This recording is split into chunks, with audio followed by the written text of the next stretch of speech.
Rocky Mountain Sasquatch Organization. We head to Sula, Montana. We camp between Sula and Connor, Montana because of the most recent Bigfoot sighting.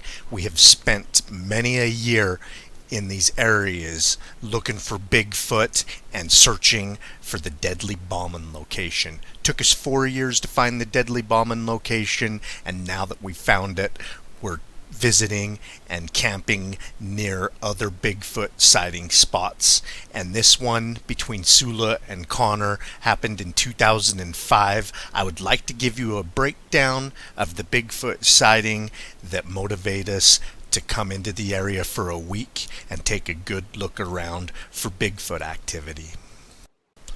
The Sula, Montana Bigfoot sighting happened only about 10-15 miles as the crow flies from the famous Bauman location that Teddy Roosevelt writes about, where Bauman and his trapping partner were harassed for several days, and what they describe many today believe to be a Bigfoot. Back then they called it a wild man. They were warned by Native Americans and early settlers not to go back into the area. They were warned about this wild man, and the description they give to me would be a Bigfoot. Here goes the Bigfoot sighting report. The truck driver William Earl Thornton and his wife were driving between Sula and Connor, Montana. It was about 7 to 8 p.m. in the evening, clear fall weather in 2005. William writes, "I drive truck for a living with my wife. She travels with me. My logbooks will verify place and time. We saw a Bigfoot sprint across the road on Highway 93, approximately between Connor, Montana and Lost Trail Pass, Chief Joseph Pass. I live in Montana, know what a bear looks like, and that a bear cannot stand upright and run like the creature we saw. He passed only 40 feet in front of us. We were heading south. Both of us saw it plain as day.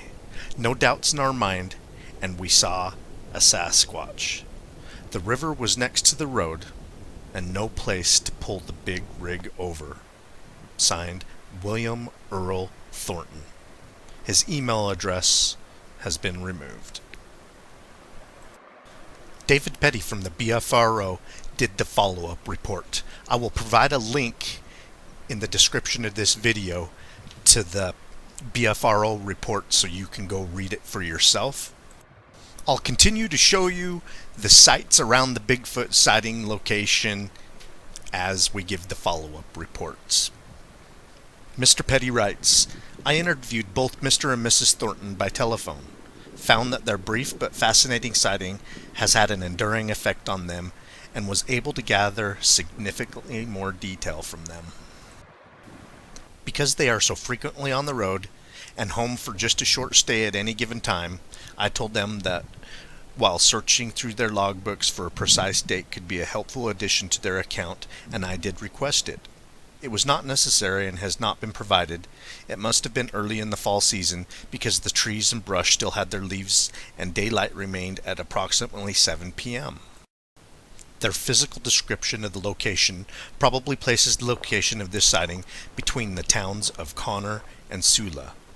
Mr. Thornton saw the figure immediately, 5 to 7 feet off the roadside to the left east, as it came off the mountainside slope and out of the tree brush cover at what he described as a full sprint, and added that a human could not run that fast. He also mentioned a very large swinging motion to its long arms, which were bent at the elbow. Because of the creature's speed, the hair was sticking straight out, flowing behind it, and noticeably from head to heels, but most prominently from behind its arms and elbows, and appeared to be 8 or 9 inches in length in places. The hair color was a uniform reddish-brown or mahogany. He also described the figure as obviously much taller than a person, twice the mass of a football player, and probably about 9 feet tall. It was so heavily muscled that it was as if it had no neck, with shoulders going right to the head. It also had somewhat of a conical head profile, almost like that of a gorilla. He could not tell with any certainty if it was male or female, but because no breasts were apparent, it appeared to be so very well built, thought it was probably a male. One other thing observed and described by Mr. Thornton stands out in particular and struck him as unusual, even in light of the sighting itself. He happened to notice a peculiarity that he referred to as foot rolling. He described the feet landing at the hill and then rolling forward smoothly, like a ball to the toes or front of the feet. It appeared as if the entire foot was flexible and clearly different from a human foot structure and action. The figure crossed the road in just 3 or 4 steps and never turned to look at them. They lost sight of it immediately after it crossed to the right, off the road, and dropped down several feet into the brush alongside the Bitterroot River. The duration of the sighting was no more than just several seconds. Both witnesses emphasized that as residents of Montana, and that Mr. Thornton had even worked at Glacier National Park, where grizzlies are a commonplace. They have seen many bears and are certain this was not a bear. Mr. Thornton said, "No doubt in my mind what I saw. I would never have believed it if I hadn't seen it." Miss Thornton said, "No chance it was a man, no chance it was a bear. It was something I've never seen before." David Petty continues, "I briefly spoke again by phone with Mr. Thornton, who after reviewing the post follow-up report by both he and his wife, confirmed by email that it was a fair and accurate summarization of their observations, and offered the following.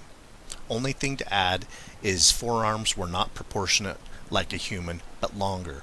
Hair flowing noticeably everywhere, back, shoulders, head, arms, elbow, buttocks, legs. Hair was all flowing horizontally from the speed of the creature. Rolling of the foot was described accurately. Thanks." I would personally like to thank Mr. Thornton for going publicly with his Bigfoot sighting report. These reports are very important to us that chase, study the phenomenon of Bigfoot. I would also like to thank David Petty for following up and getting the additional details from Mr. Thornton. He did a great job.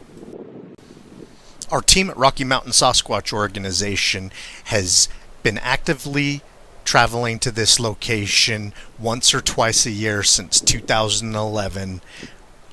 Our first goal was to find the famous Bauman location. We thought it would be pretty easy to find because a lot of television shows did documentaries and so forth about it, and after getting into it we realized that none of these documentaries had actually visited the location.